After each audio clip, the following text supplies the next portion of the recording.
allegations revolved around the idea that images that were published in his papers had been manipulated and photoshopped to show results that they did not actually represent. Although he has been exonerated of research misconduct, today the president of Stanford University announced he is stepping down. Good evening, I'm Ahmed Dates. And I'm Dan Ashley. Thanks for joining us. In his announcement, Mark Tessier-Lavigne said his resignation was, quote, for the good of the university. ABC 7 News South Bay reporter Dustin Dorsey has the details and reaction from the college reporter who broke the story.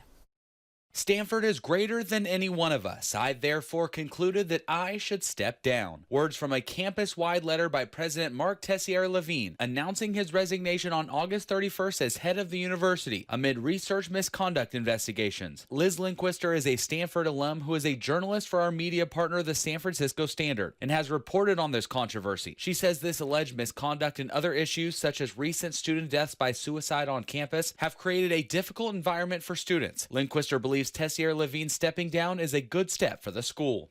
I think most faculty and students and affiliates of the university saw it as a long time coming.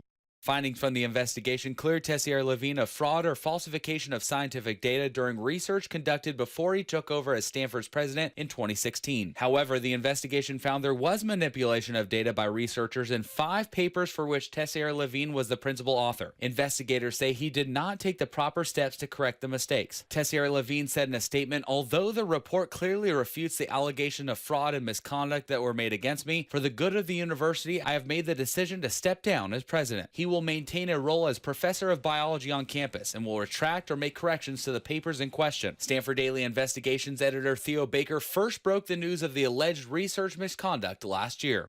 Research misconduct is something that is often shrouded in mystery. It is a conversation that really needs to be brought to the fore more, because there's a lot that I think people who are in my position a year ago did not necessarily have context to understand. And my understanding is that I do not believe that a number of these issues had been raised with Stanford at the time that he was selected.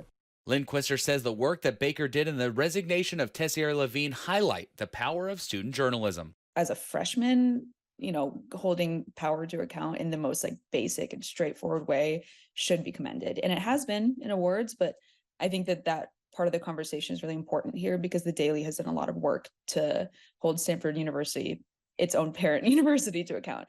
Professor Richard Soller will serve as the interim president as a search for Tessier-Lavigne's successor begins. At Stanford University, Dustin Dorsey, ABC 7 News.